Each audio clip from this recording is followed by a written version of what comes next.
अस्सलामुअलैकुम। Straight talk में खुश आमदीद। आपके साथ मैं हूँ आयशा बख्श। बलूचिस्तान नेशनल पार्टी के लीडर अख्तर मेंगल ने आज कौमी असम्बली से इस्तीफ़ा दे दिया है। जबरी गुमशुदगियों, इंसानी हुकूक और ऑपरेशन समेत बलूचिस्तान के दूसरे मसाइल पर भी आवाज़ उठाने वाले अख्तर मेंगल ने अपनी सियासत आइन के दायरे के अंदर रहते हुए की। अख्तर मेंगल बलूचिस्तान के वज़ीर आला भी रहे और अपने मुतालिबात को मनवाने के लिए नवाज शरीफ, इमरान खान और शहबाज शरीफ की हुकूमतों की हिमायत भी करते रहे। 2018 के इंतखाबात के बाद हाइब्रिड निज़ाम के तहत बनने वाली हुकूमत के इत्तेहादी और फिर अप्रैल 2022 के बाद शहबाज हुकूमत के इत्तेहादी रहने वाले अख्तर मेंगल को आखिर आज इस्तीफ़ा क्यों देना पड़ा? अख्तर मेंगल ने कहा है कि वो अपने लोगों के लिए कुछ नहीं कर सके।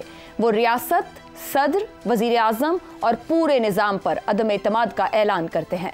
बलूचिस्तान के मामले पर लोगों की दिलचस्पी नहीं। जब भी इस मसले पर बात करें तो ब्लैकआउट कर दिया जाता है। मुल्क में सिर्फ नाम की हुकूमत रह गई है। इस सियासत से बेहतर है वो पकौड़े की दुकान खोल लें। बलूचिस्तान के मसले पर असेंबली का इजलास बुलाना चाहिए था। अपने इस्तीफे में अख्तर मेंगल ने लिखा है कि बलूचिस्तान के हालात ने उनको ये कदम उठाने पर मजबूर किया।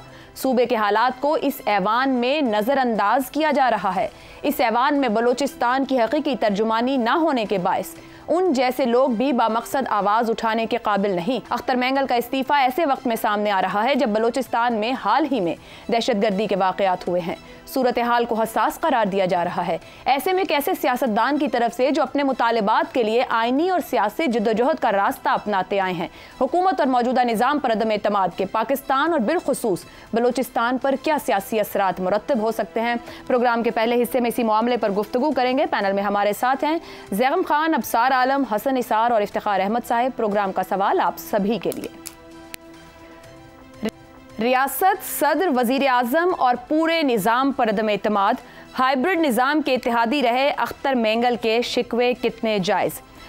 ज़ैगम साहब, अख्तर मेंगल साहब कह रहे हैं कि पाकिस्तान में सियासत से बेहतर है पकौड़े की दुकान लगा लो। ये बात एक नाकाम, कोई इंतहा पसंद सियासतदान नहीं कह रहा है, बल्कि सूबे के पहले वजीर आला के बेटे, साबिक वजीर आला, विफाकी हुकूमतों का हिस्सा रहने वाले, हाइब्रिड निज़ाम का हिस्सा रहने वाले और अभी जो आखिरी इंतखाब हुआ वो जीतने वाला सियासतदान कह रहा है, जो खुद आइन के दायरे में सियासत करता रहा है।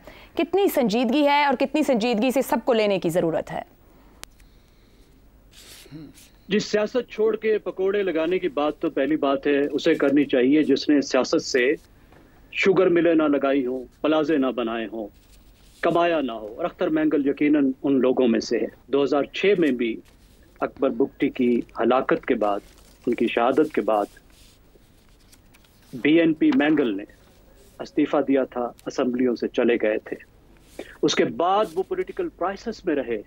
उनकी उम्मीद थी कि पॉलिटिकल प्रोसेस से बलूचिस्तान का मसला हल किया जा सकता है और आज वो पॉलिटिकल प्रोसेस से मायूस होकर एक इलेक्टेड ऑफिस को छोड़कर, पाकिस्तान की पार्लियामेंट को छोड़कर और उनके अल्फाज में तो सियासत को छोड़कर वापस जा रहे हैं। कैसे ज़्यादा मायूसी की भी कोई बात हो सकती है, नाउमीदी की कोई बात हो सकती है? आप देखिए, जो दहशतगर्दी के खिलाफ जंग है ये सिर्फ बंदूक से नहीं लड़ी जाती, बंदूक से लड़ी जाती है, मैं इस पर इसरार करता हूं, लेकिन सिर्फ बंदूक से नहीं लड़ी जाती। जो बंदूक उठाए होते हैं, जिन्होंने बंदूक उठाई होती है, उनको सियासी तौर पर भी आइसोलेट किया जाता है, उनके नैरेटिव को भी शिकस्त दी जाती है। और ये कैसे किया जाता है? ये सियासी अमल के जरिए किया जाता है, ग्रीवेंसेस को हल करके किया जाता है, सियासी उम्मीदें देकर किया जाता है, माशी नाहमवारी को दूर करके किया जाता। और मसला क्या है? आप ये देखिए कि खुद उन्होंने गिला, रियासती अदारे तो एक तरफ रहे, अपने साथी सियासतदानों से जो किया, जिनके साथ मिलकर उन्होंने जमहूरी जद्दोजहद की, जिनके अलायंसेस का वो साथ रहे, वो कहते हैं खुद बन जाते हैं वजीर आला, खुद ये बन जाते हैं वजीर आजम, खुद बन जाते हैं सदर। और बलूचिस्तान के हाली मवाली नहीं बनते। इसलिए नहीं बनते कि बलूचिस्तान से हैं 19 सीटें, कौमी असम्बली की सिर्फ 19 सीटें, मेरे ख्याल है लाहौर में भी इससे ज्यादा सीटें हैं। तो इनको फर्क नहीं पड़ता इक़्तिदार में आने के लिए, इनको हुक्मरान बनने के लिए, वजीर आजम बनने के लिए, सदर बनने के लिए इन्होंने अपनी अपनी कैलकुलेशन कर रखी हैं कि इधर से इतनी सीटें ले लें तो बाकी पाकिस्तान को छोड़ो। आप देखिए, सिंध में सिवाय पीपल्स पार्टी के कोई दिलचस्पी लेता है? आपने देखा है कि मुस्लिम लीग नवाज ने दिलचस्पी ली हो, पीटीआई ने दिलचस्पी ली हो?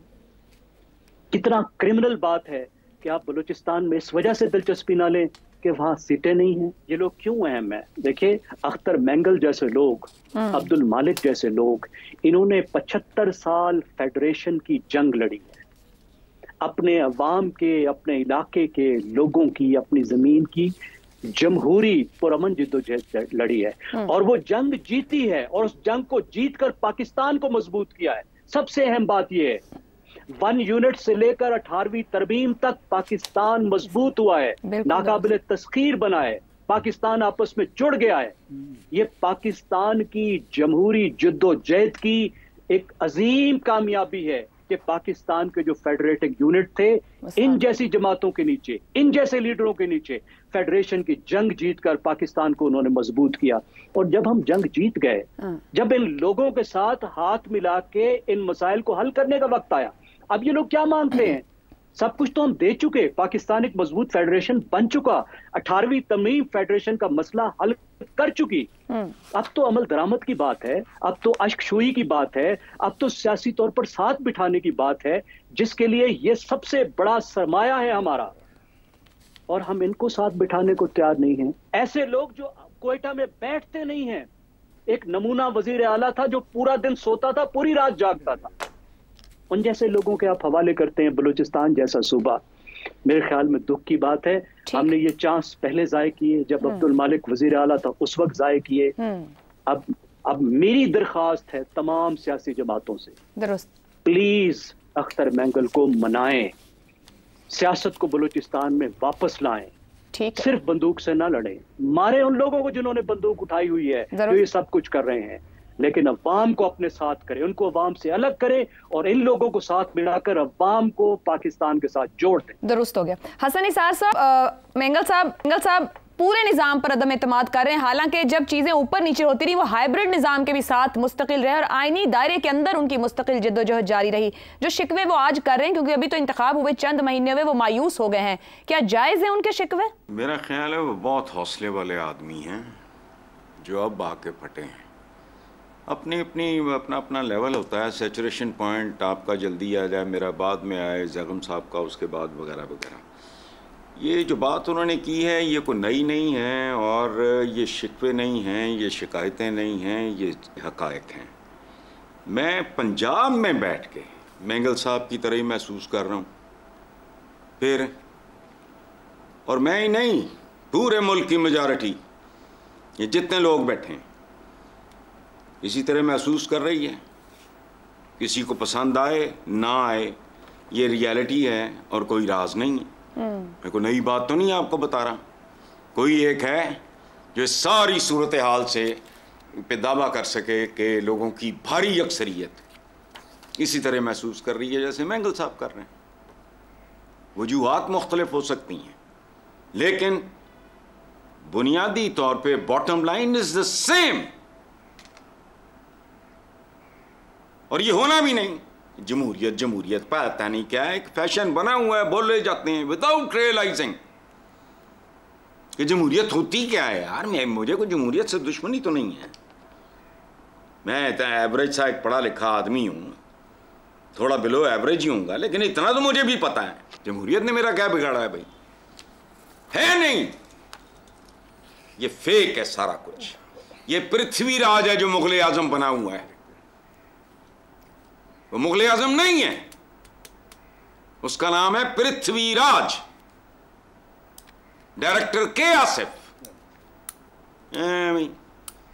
फैशन बना हुआ है। हसन साहब वो पार्लियामान से और अपने साथी सियासतदानों से शिकवे कर रहे हैं। गुज़िश्ता दिनों हमने देखा फजलुर रहमान साहब जब नाराज थे, सदर वजीर आजम उनके पास तक गए बात करने कि सदर और वजीर आजम साहब को अब अख्तर मेंगल साहब को अप्रोच नहीं करना चाहिए, उनको मनाने की कोशिश करनी चाहिए। आपके ख्याल में करेंगे? आप दुरुस्त कह रही हैं, लेकिन एक आदमी को मनाने से क्या होगा? कौम जाए भाड़ में। वो कौमें इस तरह नहीं बनती। इंडिविजुअल्स को अख्तर मेंगल साहब काबिल एहतराम आदमी है, मैं ये बिल्कुल नहीं, ज़रूर करें, ज़रूर करें, लेकिन यहाँ तो बहुत कुछ है करने को। एक जगह आप रफूगरी, और रफूगरी कौन करेगा? जो अंधा है। इसलिए ये नहीं होना, इनको मना लेंगे, बहुत अच्छी बात है, लेकिन दिस इज नॉट इनफ। जो भुट्टो का जुमला है फायम असैसिनेटेड में कि अगर यहां तब्दीली नहीं आती बहुत बड़ी, तो फिर तब्दील करने के लिए कुछ भी बाकी नहीं बचेगा, खत्म। मुझे लगता है वो वक्त आ गया है। सही है। अबसार साहब, अपने इस्तीफे में अख्तर मेंगल साहब कौमी असम्बली को मसाइल नज़रअंदाज जो किए गए हैं उसको जिम्मेदार ठहरा रहे हैं, मगर अख्तर मेंगल साहब का इल्ज़ाम कितना दुरुस्त है कि पार्लियामेंट भी इस मसले को सुलझाने के लिए अपना किरदार अदा नहीं कर पाई या मौजूद नहीं रही। वो कहते हैं हमें सुनने को भी तैयार नहीं है। आसान है ये कह देना, बार बार अख्तर मेंगल को ताना दे देना हाइब्रिड निज़ाम का हिस्सा बने आप। बात यह है कि मैं अख्तर मेंगल सरदार अताउल्लाह मेंगल का बेटा, बार बार दोनों बाप बेटा इस पार्लियामेंट में आते हैं, इस मुल्क के आइन से हल्फ उठाते हैं, पाकिस्तान से वफ़ादारी का, आइन से वफ़ादारी का हल्फ उठाते हैं, और हम फिर उनको शक की नज़र से देखते हैं। कसूर उनका ही हमारा है।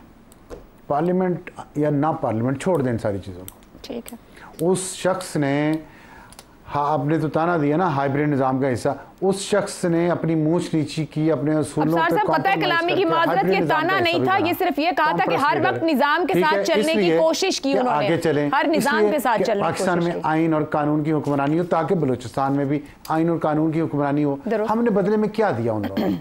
मैं उनकी बात करूं जो पाकिस्तान से जुड़े रहते हैं, जैसे अभी जैगम खान साहब ने बात की है डॉक्टर अब्दुल मालिक की, महमूद अचकज़ई की, हासिल बिजंजो की, और जिस चीफ मिनिस्टर का उन्होंने नाम नहीं लिया, वो जो रात को जागता और दिन को सोता था, कुद्दूस बिजंजो।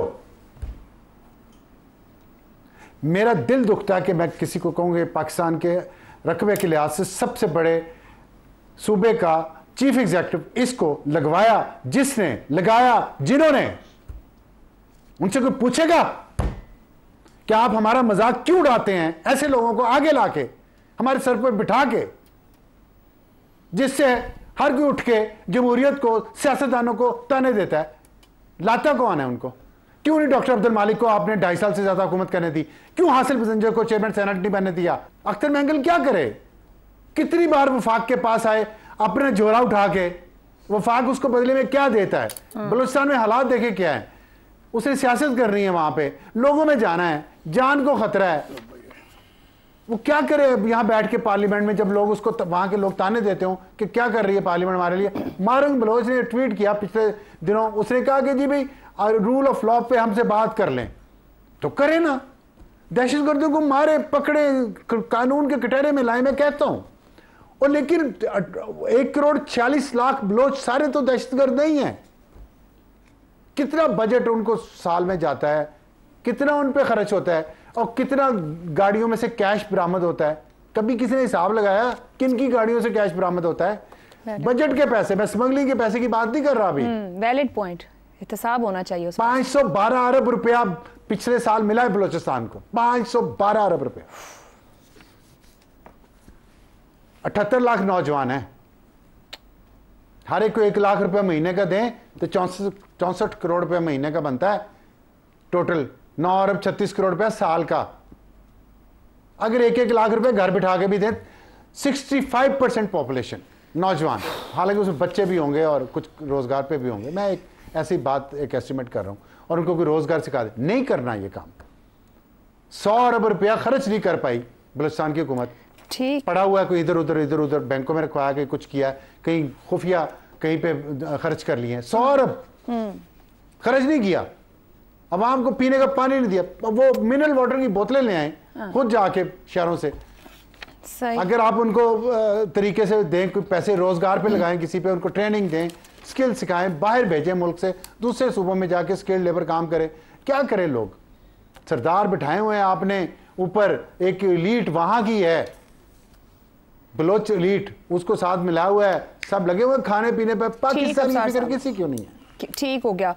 इफ्तिखार साहब, जितनी गुफ्तगू जो सबने गुफ्तगू की शिकवे जायज़ समझ में आ रहे हैं, पूरे निज़ाम पर अदम एतमाद कर रहे हैं मेंगल साहब, क्या सदर वज़ीर आज़म को उनसे बात करके उन्हें कौमी धारे और निज़ाम में लाने की ज़रूरत है? जो श्योरिटीज़ मांग रहे हैं, क्या सदर और वज़ीर आज़म वो दे पाएंगे, दे सकते हैं? इन्होंने इस इस्तीफे में कोई श्योरिटी नहीं मांगी।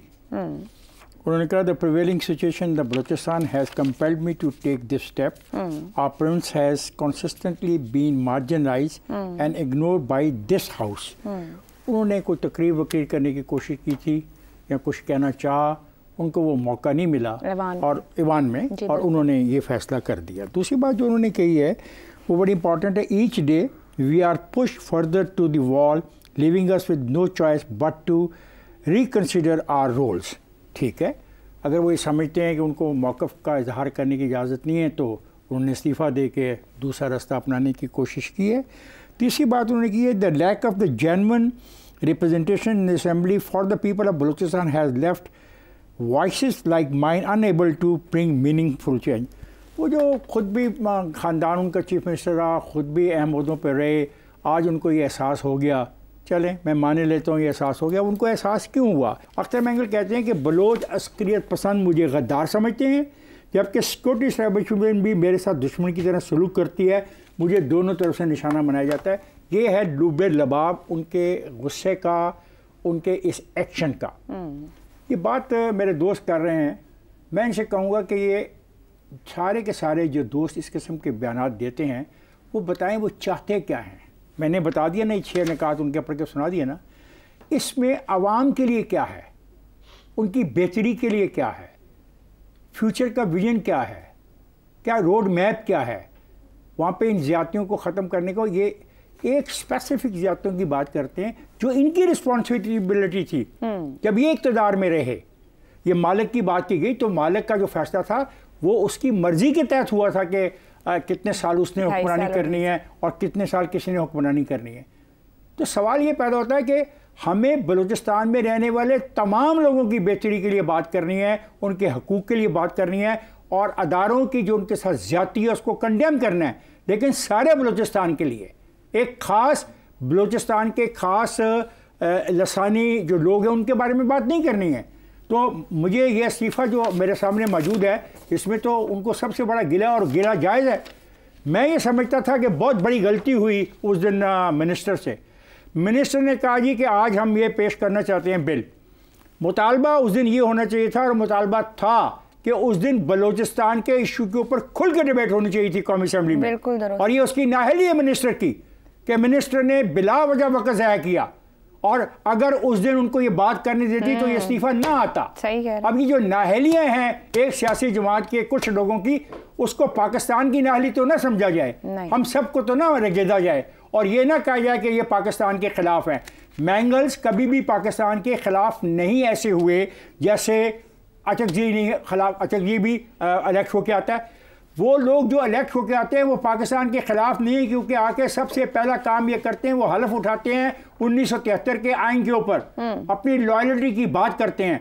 मैं इनके साथ हूँ, ये उनकी नाराज़गी है, और वन ऑफ द रीज़न जो नाराज़गी तहरीर की है उन्होंने वो यही है कि उनको बलूचिस्तान के उस इशू पे उनको बात करने का मौका नहीं दिया गया, जो बहुत बड़ी गलती थी हुक्मरान पार्टी। और उनका फोरम भी वही था कि उस फोरम पर बात नहीं करने दी गई। एक ब्रेक लेते हैं, ब्रेक से वापस आएंगे तो हम बात करेंगे IMF की शराइत एक जानिब और हुकूमत के फैसिलिटेट करने के दावे दूसरी जानिब। पलड़ा भारी किसका रहेगा इस ब्रेक के बाद। प्रोग्राम में एक बार फिर खुशामदीद। 16 अगस्त को मुस्लिम लीग नून के सदर नवाज शरीफ ने मरियम नवाज के साथ प्रेस कॉन्फ्रेंस करते हुए फख्र से पंजाब में 500 यूनिट तक बिजली इस्तेमाल करने वालों के लिए अगस्त और सितंबर के बिलों पर फौरी रिलीफ देने, पंजाब में बिजली 14 रुपए फी यूनिट सस्ती करने, मुख्तलिफ शोबों में 45 अरब रुपए की कटौती करने, सोलर पैनल स्कीम पर भी 700 अरब रुपए का ऐलान किया गया। इस मौके पर नवाज शरीफ ने मरियम नवाज को शाबाश भी दी, मगर 3 मरतबा के वजीर आजम और मंजे हुए सियासतदान होने के बावजूद नवाज शरीफ शायद इस मौके पर भूल गए कि बेगर्स कांट बी चूजर्स। अभी नून लीग इस रिलीफ को कैश करवाने ही में लगी हुई थी कि इत्तला आ गई कि IMF ने 30 सितंबर तक की सब्सिडी खत्म करने का मुतालिबा कर दिया है। अब सोलर पैनल देने का 700 अरब का मंसूबा भी खतरे में पड़ गया है। 37 माह के $7 अरब कर्ज प्रोग्राम के दौरान कोई सूबाई हुकूमत ऐसी सब्सिडी नहीं दे पाएगी। IMF की शर्त के मुताबिक सूबे किसी भी माशी प्रोग्राम से पहले वजारत खजाना से मशवरा करेंगे ताकि IMF का प्रोग्राम मुतासर ना हो। माजी में IMF सूबाई पॉलिसीज़ पर ज़्यादा तवज्जो नहीं देता था, मगर अब नया प्रोग्राम सूबाई हुकूमतों की माशी पॉलिसीज़ का भी अहाता करेगा। IMF का मुशाहिदा है कि पंजाब और सिंध के महासिल के तखमीने बहुत ज़्यादा हैं, जिसकी वजह से कैश सरप्लस पैदा करने के अहदाफ को पूरा करने में मुश्किलात आ सकती हैं। ज़राए के मुताबिक IMF वफाकी हुकूमत के बिजली की कीमतों में 6 रुपये फ़ी यूनिट कमी के मंसूबे को भी अभी तक मंजूर नहीं कर रहा। ऐसे में बुनियादी सवाल यही है कि माशी मामलात को समझने का दावा करने वाली नून लीग की क़यादत को मईशत का इतना सादा उसूल क्यों नजर नहीं आया कि जदीद दुनिया का सबसे बड़ा साहूकार IMF जब भी किसी मुल्क को कर्ज देता है तो उससे ऐसी शराइत पर अंगूठे लगवाता है जिनका मकसद उस मुल्क के अवाम की माशी बहबूद से ज्यादा अपने कर्जों की सूद समेत वापसी ही होता है। इसी मामले पर गुफ्तगू करेंगे कि रिलीफ देते देते हुकूमत कहीं कहीं और न फंस जाए। सवाल पैनल के लिए इस तरह से, IMF शराइत पर अंगूठे, अवाम माशी कुर्बानी के लिए तैयार, क्या नून लीग सियासी कुर्बानी दे पाएगी? हसन निसार साहब, रिलीफ की बात तो कर दी गई, मगर जहां से कर्जे लेने और उधार पकड़ना है वो तैयार बैठे हैं और पूछ रहे हैं कि ऐसा कर ही कैसे सकते हो। क्या समझ नहीं पाई नून लीग की हुकूमत? देखें, ये जो आपने डिफाइन किया है ना IMF वगैरह वाला जी, ये दुरुस्त नहीं है। अच्छा, I am humble student of economics, ठीक है, ऑनर्स मास्टर्स इसी में किया है, ठीक। तो एक बात ज़हन में रखें जी, जो इस तरह के इदारे होते हैं ये रिवायती किस्म के मुहाजिन या सूदखोर बनिए नहीं हैं। इनकी कोशिश ये होती है कि असामी मरे ना। आप उल्टी बात कर रहे हो। अच्छा, ये याद रखें, उन्हें आवाम से कोई दुश्मनी नहीं होती। आप बैंक जाओ, कोलेट्रल पेश करो, प्री फिजिबिलिटी बना के उनको दो, वो आपको आपका अपना बैंक ये करेगा। आप उनको विलन बना रहे हो, कतन नहीं। और वो आपको घर आके कन्विंस नहीं करते कि हमारे पास आओ, गलत है। उनकी नीयत पे शक करने से करोड़ गुना बेहतर होगा कि अपने हुक्मरानों की नीयतों और करतूतों पे गौर करें। आगे ये आगे देखिए होता है क्या। कैसर बंगाली का बयान पढ़ें, इन्होंने तो अहमकाना तरीके से उसको रिबट किया है ना। उसने जो बयान दिया है वो ज़रा पढ़ के देख लें, मेरे वो कोई रिश्तेदार नहीं है। अच्छा, बाकी आयशा आपकी सेंस ऑफ ह्यूमर का वैसे ही जवाब नहीं। आज तो मैं कायल हो गया, बहुत पहले से हूँ, लेकिन आज तो बस कमाल ही हो। कुर्बानी दे पाएगी का क्या मतलब है? ये क्या मसला है? कुर्बानी दे पाएगी, वो इनकी कुर्बानी तो कब की हो चुकी, गोश्त भी तकसीम हो चुका। ठीक है, हमारा ये कुर्बानी दे पाएगी, गागेगी। पाकिस्तान एक ऐसा नगमा है जो गागेगी के राग पे कंपोज हुआ है। कुर्बानी, वो खुदा का खौफ करें, हद हो गई। तो 4 साल से ज्यादा तो मुझे हो गया है कि ये बर्फ का ब्लॉक है जो पिघल रहा है। उसके बाद मैंने इसको अमेंड किया और कहा ये पिघल चुका है। अब नीचे थोड़ा बहुत गारा गंदा पानी है, एक वाइपर आएगा और साफ हो जाएगा, खत्म। कुर्बानी दे पाएगी। अब ये जो कह रहे हैं कि हम 1 मिनट हमने सियासत की कुर्बानी दे, इसका मतलब है इनडायरेक्टली ये तस्लीम कर रहे हैं। कल आपके प्राइम मिनिस्टर का बयान है, हमने सियासत की कुर्बानी दी। बिल्कुल दे चुके हैं। ठीक हो गया। हाँ, फिक्र की कंस्ट्रक्शन में चालाकी है, अदरवाइज कुछ नहीं, हो चुकी है। ठीक है इफ्तिखार साहब, जी निगरान तो दोबारा जिंदा नहीं होती। हाँ जी, ठीक हो गया। इफ्तिखार साहब निगरान थे तो इलेक्शन के नताइज ने बताया कि सियासी तौर पर हर्ट हुई नून लीग। एक तरफ रिलीफ की बात कर रहे और कोशिश भी की, हमने देखा गुज़श्ता हफ्ते अशरे में, मगर IMF भी बता रहा है कि मैं मौजूद हूँ। अब 37 महीने तक वफाकी और सूबाई हुकूमतें हिल नहीं सकती उनकी मर्जी के बगैर। तो फिर सवाल तो उठता है कि जिस रिलीफ की बात कर रहे हैं वो मजीद पोलिटिकली हर्ट ना करे अगर ना दे सकें। मेरे एक दोस्त ने कहा कि वो बर्फ़ पिघल गई और नीचे कीचड़ पड़ा, तो आने वाले उस कीचड़ से क्या बर्फ़ बना लेंगे? हैं? ये क्या बात है? नहीं, ये मैं आपसे बात कर लेते हैं। नहीं, मतलब कीचड़ से बर्फ़ बन जाएगी और ये जो रिलीफ मिला है आवाम को। नहीं यार, ये तो बहस ही नहीं है ना, ये मौजू नहीं है मेरी जान। मौजू मैं बहस करना भी नहीं चाह रहा, मेरी जरूरत के नहीं, मैं आज की तारीख तक बात कर रहा हूं, आने वाले दिनों में बात करें। मेरी जरूरत है, से बाद में मेरी पता नहीं आने भी है कि नहीं। और भाई मेरी जरूरत के मैं अपने उस्ताद से बहस करूं। मैं बिल्कुल मुनासिब तौर पे ड्राइव करके घर जाना चाहता हूँ। अब आप मेरी बात सुन लीजिए, मेरी बात सुन लो। जी। जिस इंकलाब के इंतज़ार में आप जैसे लोग पाकिस्तान में बैठे हैं ना, बेचैन हुए, वो इंकलाब कतई नहीं। अच्छा मेरी आप प्लीज़ देखो Hasan, please let me give my point of view on this very important issue.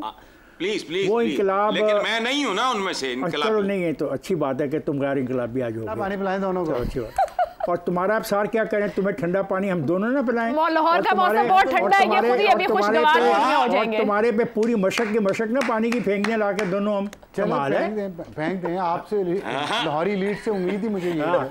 Lahori elite बातें करते हैं, जो बोले उस पर ठंडे पानी की मश्क फेंक दो, ये लाहौरी एलीट का उसूल है। क्यों माँ, तेरा ये माल बिकेगा आज, ये क्लिप अभी तूने चढ़ा देना और तेरा ये माल बिकेगा, मुझे पता है। नहीं अच्छा यार प्लीज, मैंने क्या चढ़ा, प्लीज यार, आप दोनों बुजुर्ग हैं, प्लीज बुजुर्ग हैं, बुजुर्ग लड़ते, बुजुर्ग नहीं, हम लड़ नहीं रहे, हम लड़ नहीं रहे। मेरे एक दोस्त का ख्याल है बर्फ पिघल गई है, कीचड़ आ गया है, और मैं ये कहना चाहता हूँ कि क्या उस कीचड़ से बर्फ बनेगी? तो मैं समझता हूँ नहीं बनेगी। हकाइक ये हैं कि पाकिस्तान के अवाम को अगर कोई हुकूमत सहूलत दे रही है और IMF का मुआहदा ऐसा है कि उसको सहूलत से इनकार करना पड़ेगा, तो ये संजीदा मामला है। वो अपने घर में तो ये 52 अरब रुपया नहीं ले जा रहे, तो क्या ऐसे मुआहदों को हम माने जाएंगे? आप इनकलाबी अगर मानते हैं तो माने, तो इसका नतीजा क्या निकलेगा? Civil war. ये जितनी भी गुर्बत बढ़ेगी, महंगाई बढ़ेगी, आम आदमी पर दबाव बढ़ेगा, तो फिर क्या होगा? चोरी होगी, चकारी होगी, कत्ल होगा, लूटमार होगी, यही होगा ना। और अगर कुछ लोग चाहते हैं बैरून मुल्क बैठे हुए भी, और कुछ इदारे चाहते हैं कि पाकिस्तान बिल्कुल डिफ़ॉल्ट कर जाए, ये उनकी कोशिश का हिस्सा है। अब मैंने आपसे कर्ज लिया, मैंने आपको कर्ज वापस करना है, लेकिन आप ये शराइत नहीं कर सकते मेरे के ऊपर कि उस कर्ज के साथ किस तरीके से मैं आपको वापस करूं। ठीक है, लेकिन इस बिजली के बिलों में आप क्या मदाखलत कर रहे हैं? आप साजिश कर रहे हैं पाकिस्तान के खिलाफ, वही साजिश जो आपने मिस्र के खिलाफ की, वही साजिश जो आपने श्रीलंका के खिलाफ की। आप एक साजिशी किरदार हैं, और ये साजिशी किरदार जिस मकसद के लिए काम करना चाहता है उसमें नाकाम होगा। आने वाले को भी अवाम के मसाइल को हल करने के लिए उनको रियायत देनी पड़ेगी। अगर अवाम को रियायत देना जुर्म है, तो ये जुर्म तो हर हुक्मरान करेगा, हाँ हुक्मरान आप ही का क्यों ना हो। सो मैं समझता हूँ ये ज्यादती है, ये हक है कि वो उन्होंने तरक्याती पैसों से मना कर दिया उन्होंने, इसके अंदर तरक्याती बजट से नहीं इस्तेमाल कर। वो कौन है? यही तो खेल है, जब जिससे आप 7 अरब डॉलर मांगते हैं। यही तो खेल है, ये खेल वो खेल चुके हैं 2-4 ममालिक में, और वो इस मुल्क में खेलना चाहते हैं। मैं बिल्कुल आवाम को जो सहूलत हुकूमत अपने वसाइल में से दे रही है और कर्ज की अदायगी भी कर सकती है, मैं हुकूमत के उस मौक़िफ़ का हामी हूं, हुकूमत किसी की भी हो। देखना है हुकूमत की समझ के साथ मुआहिदे करते हैं। ब्रेक के बाद ज़ैगम साहब और अफसार साहब की राय आपके सामने रखेंगे। प्रोग्राम के आखिरी हिस्से में एक बार फिर खुशामदीद। ज़ैगम साहब, माशी मुश्किलात में घिरी नून लीग की जानिब से ये रिलीफ के मामले और बिजली रिलीफ को भरपूर तरीके से कैश करवाया गया, नवाज शरीफ साहब का विजन करार दिया गया और शहबाज शरीफ साहब भी दूसरे सूबों को मशवरा देना शुरू हो गए। क्या IMF ने जवाब देकर वो पंजाबी मुहावरा याद करा दिया है कि पल्ले नहीं धेला ते कर दी मेला मेला? आप बिल्कुल ठीक कह रही हैं। अभी ये सवाल उठाया जा रहा था कि वो कौन है, वो कौन होते हैं? वो है जिनके उधारों से आप इस मुल्क को चला रहे हैं, जिनके उधारों से ऐवान सदर की बत्तियां जलती हैं, जिनके उधारों से वजीर आजम हाउस की बत्तियां जलती हैं, जिनके उधारों से 3-3 करोड़ रुपए के टायर खरीदे जाते हैं गाड़ियों के। ये हूटर चलते हैं, ये 30-30 गाड़ियों के कारवान चलते हैं। बजट को देख लें, उनके उधारों पे चलते हैं। और इसलिए चलते हैं कि आपने एलीटिस्ट इकानमी बनाई है, आपने एलीटों को मराद दी हैं, आपने गरीबों को निचोड़ा है, आपने मईशत में कुछ छोड़ा ही नहीं, आपने पैदावारी सेक्टर्स को फरोग ही नहीं होने दिया, आपने शुगर मिलों की मईशतें लगाई हैं, आपने क्रोनी कैपिटलिज्म को फरोग दिया है, आपने 18 बिलियन डॉलर के करंट अकाउंट डेफिसिट किए हैं, आपने जरूरत से 3 गुना ज्यादा बिजली कर लगाए हैं, आपने पावर सेक्टर के रिफॉर्म नहीं किए हैं, आपने मईशत के रिफॉर्म नहीं किए हैं, क्योंकि कुर्बानी देनी पड़ेगी आपको। आज आप कहते हैं आप कौन होते हैं? जो उधार देगा वो ये तो कहेगा कि पुत्र वापस कितू कर सो, और अगर ये काम करोगे तो वापस नहीं होगा हमारा उधार। अच्छा है या बुरा है, वो उधार देने वाला है। उधार देने वाला इंश्योर करेगा कि आप उधार वापस उसको दें, चाहे वो 30,000 रुपए उधार देने वाला एक माइक्रो क्रेडिट बैंक हो, 5 करोड़ रुपया देने वाला कोई बड़ा बैंक हो, या अरबों रुपए, 7 अरब डॉलर देने वाला IMF हो, बैंक होते हैं। घर को हमने खुद बर्बाद किया है। कितनी आपने अच्छी बात कही कि क्या मुस्लिम लीग नवाज कुर्बानी देगी। आयशा, आप बहुत यंग है हमारी निस्बत, किसी कुर्बानी पे आपने शेर को कुर्बानी किए जाते हुए देखा है कि किसी ने शेर को हलाल कर डाला हो? नेशनल ज्योग्राफिक जरूर आप देखती होंगी, शेर कुर्बानियां लेता है, भेड़ों की, बकरियों की, बारहसिंगों की, हिरनों की। जो बातें आपको मैंने मईशत की बताई हैं, शेर कुर्बानी ले रहा है। 19 रुपया एक यूनिट में तो उस बिला जरूरत बिजली घरों के किराए का है। ठीक। और शेर कहता है मैं 14 रुपए फी यूनिट तुम्हारे पैसों से तुम्हें दूंगा और तुम पर एहसान अजीम लगाऊंगा 2 महीनों तक के लिए। रिफॉर्म नहीं करूंगा। 1800 अरब के एक्स्ट्रा लगा दिए गए टैक्सेस दुकानदारों से नहीं लूंगा। मेरे लाडले हैं, 10 बिलियन डॉलर का वो सिर्फ स्मगलिंग का माल बेचते हैं, वो गरीब नहीं, लेकिन लाडले हैं जी साडे, उनका नाम नहीं ले सकते। नतीजा 111 अरब रुपए का टैक्स का शॉर्टफॉल इन 2 महीनों में हो चुका। दुरुस्त हो गया। इस तरह नहीं चलते मुल्क, ये कोई तरीका नहीं, ये तरीका नहीं। अब सार साहब, इत्तलात के मुताबिक IMF अब सूबों के बजट तक उसकी नजर होगी और वहां भी जो कोई एश्योरिटीज दी जाएंगी, यानी कि वो कोई यूनिलैटरल एक्शंस नहीं ले सकते और ना अंडरमाइन करेंगे IMF के मुआहदों को। सूबाई हुकूमतों की पॉलिसीज कितनी असरअंदाज होंगी इस पूरी सूरत हाल में? एक तो मैं तो सही कर दूं, ये बैंक नहीं है। अभी जैगम साहब फरमा रहे थे बैंक है, बैंक नहीं है। हमें लोगों को सिर्फ बात बतानी चाहिए, फंड है और सब ने कंट्रीब्यूट किया है, पूरी दुनिया के ममालिक ने इसका मेंबर बनने के लिए। हम उससे अपने दिए हुए पैसे वहाँ जमा करवाए हैं, हमने रखवाए हैं कि जब ज़रूरत हो कि कैपिटलिज्म में जिसके अजाब में हम फंसे हुए हैं, आपने हमें फंसाया हुआ है, तो जब हम कहीं डिफ़ॉल्ट के ख़तरे के करीब पहुँचे, हमारे रखे हुए पैसों में से हमें दे दें कुछ इंटरेस्ट लेके। तो इसलिए हमारा हक नहीं है। हाँ, कंडीशन पे है हक, हमारे 7 बिलियन डॉलर कंडीशन पे हक। चले जितने भी ऐसे ही होते हैं ना, फिर ऐसे ही होता है ना। हमारी इकोनॉमी तो जितनी बड़ी है उस हिसाब से हम जरूर है, जितनी हमारी इकोनॉमी का साइज है उस हिसाब से रखवाए हैं, उसी हिसाब से हमें वो देता है। लेकिन मैं हैरान इस बात पे हूँ कि पिछले 1.5 साल हम यहाँ पे सुनते रहे IMF की सख्त कंडीशन मान ली। आज IMF की कंडीशंस को डिफेंड किया जा रहा है, बजाय मैं तो आपको शुरू से कहता रहा हूँ IMF तो इस मुल्क के लिए लानत है। और उसके जितनी शराइत हैं, जितने उसके बातचीत करने वाले उनके सो कॉल्ड एक्सपर्ट्स हैं, दे आर इकोनॉमिक हिटमैन। और यहाँ उनके जो लोग हैं, उनके एजेंट यहाँ पे जो जिनको वो कभी वजीर बनवाते हैं, कभी कुछ बना देते हैं, वो सारी हमारी इकोनॉमी को सब तबाह तो वो करके गए हैं, हमें उठने तो वो नहीं देते। तो मैं तो IMF के किसी प्रिस्क्रिप्शन पे बिलीव ही नहीं करता। ठीक है, हमें ज़रूरत है हमारी रेटिंग बेहतर हो जाए, इंटरनेशनल फाइनेंशियल इंस्टीट्यूशन का हम पे एतमाद बेहतर हो जाए और इन्वेस्टमेंट आना शुरू हो जाए। इसके लिए हमें एक सिस्टम का, इंटरनेशनल सिस्टम का, कैपिटलिज्म का हिस्सा बन के रहना है, उसके लिए ठीक है। लेकिन ये बनिया तो नसूदखोर बनिया ना बने IMF और हम उसके आगे फरार ले जाते हैं। हाँ ओ जी पंजाब नहीं देते हमारी मर्जी। तो हुकूमत किसी समझ से मुआहदा करेगी या मजीद सियासी तौर पर हर्ट होने को तैयार होगी? इसलिए नहीं समझ से मुआहदा करती कि यहाँ बैठे हुए दानिशवर हुकूमत को ताने देते हैं कि तुम लेट क्यों कर रही हो। जब हुकूमत लंबा करती है मुआहदे को, निगोशिएशंस को, कंडीशंस पे, हम हुकूमत के कपड़े उतारते हैं यहाँ पे। पर अपने घर में भी तो रिफॉर्म और रिस्ट्रक्चर नहीं कर पाते ना, शॉर्ट टर्म रास्ता ढूंढते हैं। आज तक बिजली चोरी हल नहीं कर सके, हम तो अपना सर्कुलर डेट नहीं खत्म कर पाते। बात है, मुझे बताएं, एक बात बताएं, आप अभी कह रहे हैं हम कि ताजरों को से नहीं टैक्स लेते, फलानों से लेते।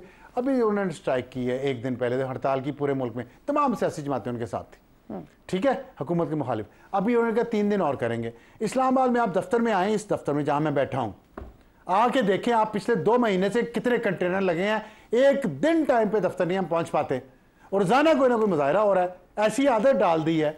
इस तरह मईशतें चलती हैं, इस तरह इकोनॉमी चलती हैं, इस तरह लॉन्ग टर्म प्लानिंग होती है। किस पे टैक्स लगाएं?